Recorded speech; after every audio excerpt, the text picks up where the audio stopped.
Ciao, amanti di libri and amici miei. Welcome to my January wrap up.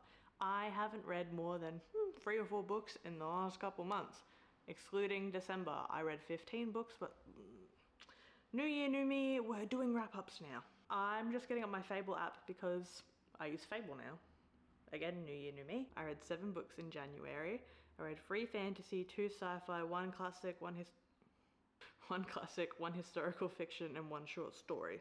And I only have 3 of them physically. I think I read 2 on my Kindle and then I audiobooked 2. I like to start with the books that I don't have physically, because then like I can look at them on my tracker and be like, oh, by the way, this is what this is about. We'll start with the first book I finished in 2026, which was The Blood Trials by Annie Davenport. I gave this a 3, I think. 3.25, because Fable allows me to add little decimal points. This book is about, it's like a sci-fi dystopian fantasy world, and she's training to become like an elite army force member of the society. Her grandfather has just passed away and he was like the head of like the military. And they are very racist to her. Everyone around her, besides like her complete inner circle, is completely racist and misogynistic. I did not like Ikenna. I did not like the way that she was written. Actually, I didn't like anyone in the book. To be fair, I think most of the rating is on the premise. I think the actual story, the concept, the way that the plot was written, I did actually quite enjoy. I just didn't enjoy the actual characters at all. I think it's a good book. I just am not going to continue reading it. Like, I don't want to say anything too bad. I just didn't like the characters, really. That was the main bit. I did not like any of them. Moving on, I then read No Time for Doubt, which is a short story where a woman who has psychic abilities, her client doesn't show up to her appointment, and she is reported missing, and the psychic therapist shows up to the crime scene, and I'm getting the detective POV and her POV. I don't know why I'm getting his POV. And he's like, leave it to the detectives, blah, blah, blah, blah, blah. And she ends up having a psychic like episode, and she's like, oh my God, I know where she is because she's alive. They're going to kill her, but she's alive. And she finds her and helps her escape. And all while this is happening, the detective's having the subplot about his wife being pregnant. I did not like it. I gave it 1.5. Like, it was maybe an hour and a half on my Spotify audiobook. I read it, I listened to it while I was cleaning. It did what it needed to do. I didn't really pay much heed to it because it was just so bad, but it just did what it needed to do. I needed to listen to something at the time. Would I recommend it? Probably not. Next, I read The Murders in the Rue Morgue by Edgar Allan Poe. I gave it, what did I give it? I gave it 2.75. It was my first Edgar Allan Poe book. In hindsight, it makes a lot of the current murder mystery stuff make sense. Like, I know of Edgar Allan Poe because of The Raven and, you know, poetry and whatnot. This is like a full little novella murder mystery, like written before Sherlock Holmes and the Hercule Poirot books ever came into fruition. Like, it was a real stepping stone for that genre of books, and I can respect that. But it does read like a stepping stone. So 2.75. I then listened to People Too Are Wild. This one, much like the other one, an audiobook while I'm cooking and cleaning, I'm listening, but it's not captivating me. There's a siren and she starts killing people, and this girl, she goes to like this school and she's like an outcast and she's absurdly tall and tanned and she doesn't look like anyone else there, and she finds a siren and the siren starts killing the people who are bullying her because she's smart. Not great. 1.5 stars. Again, just did what it needed to do. Bish bosh bash. We now get to go into the books I have physically. So I read Mrs. March. I tried to read this 3 years ago when I started this channel and I went to Queensland and I went to a bookshop and I bought it there. And I tried to read it and I didn't like it, so I put it down. I read it again and I still didn't like it. You are following this woman who thinks that her husband has committed a murder and then used that murder as inspiration for his new novel because he is an author. And she is spiraling and you're watching her spiral.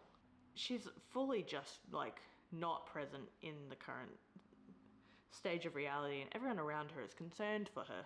And she's like, no, you don't understand, you don't get it. And I'm like, what the fuck is going on?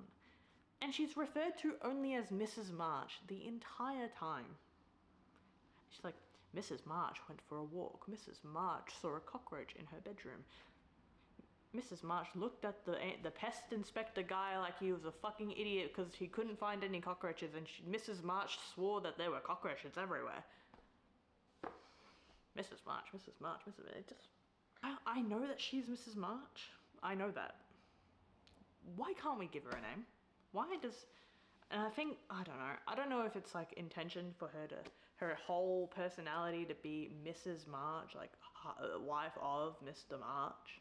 It just got repetitive, and like I'm watching her go crazy and I'm like, why are we going crazy though? What has happened to prompt this for us? She was fine at the start of the book, and now I'm like, what the fuck is going on? 2 stars. I'm having a great time reading so far this month, but we're about to hit peak pinnacle. After Mrs. March, I finished Dungeon Crawler Carl, which I started on the 1st of January and I finished it on the 28th of January. This I gave 4 stars. I could have given it a 5, but I like giving books first of a series 4 stars because I'm, getting into the groove. I'm getting into the world building. Like, I'm not quite here yet. Like, it took me like 2 weeks to understand the Dungeons and Dragons aspect of it. I know what Dungeons and Dragons is. I have watched a few episodes of Critical Role, but I was like, what the fuck are these creatures? I can't imagine them. But the writing in this was spectacular. The cat, Princess Donut, I love her. I think Matt Dinnerman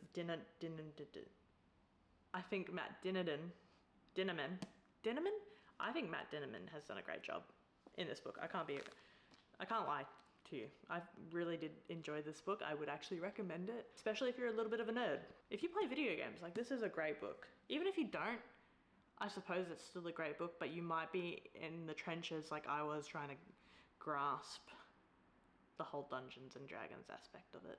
But I will be getting the second one probably for my birthday. I'm just going to try and retain as much of this as I can by April.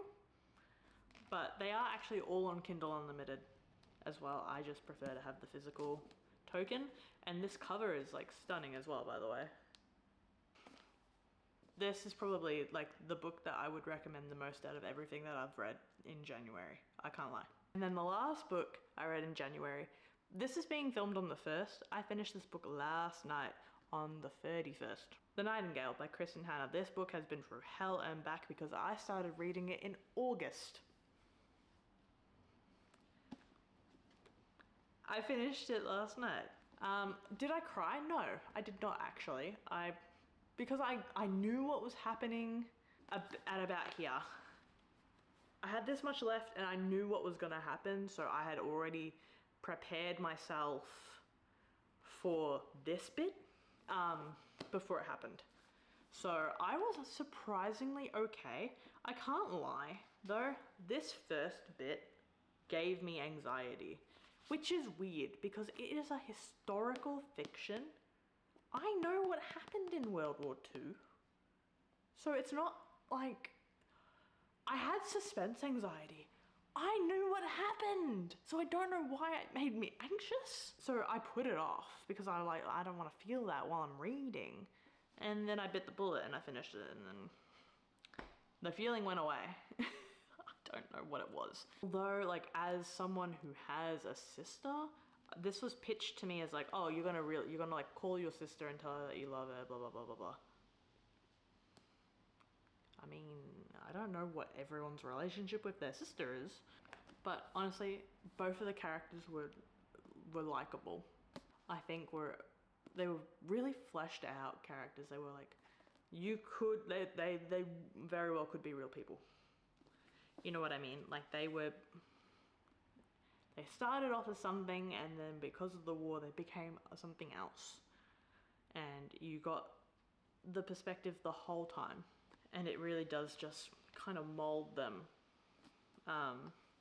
into who they are at the end. And it is a very beautifully written story to follow them from the start to the end, while also highlighting the atrocities of war. And you know, like, I know what the Nazis did, but then when you're reading it and it's like it's like The Boy in the Striped Pajamas. You watch that movie and you go, I know what they did. I know what the Nazis did. And then you watch it and you're like, kind of the same with this. I go in, I'm like, I know what the Nazis did. And then I'm watching it happen live to them. I'm like, oh fuck. You know, like, yeah, they did. The Nightingale is a very good book. I also gave this 4 stars. So realistically, I had 2 4 stars and everything else was just kind of filler. And also the fact that I read 7 books this month when I normally read 0 in January because I'm so burnt out is a real testament to like me like doing new things and you know, getting through a reading slump. But I'm gonna end this video here because I can't feel my feet. It looks like I'm bald and I feel like it's done that the whole video, but that's fine. Thank you so much for joining me. Please let me know what you read and how much you read this month, little or large, I don't mind. And until next time, arrivederci.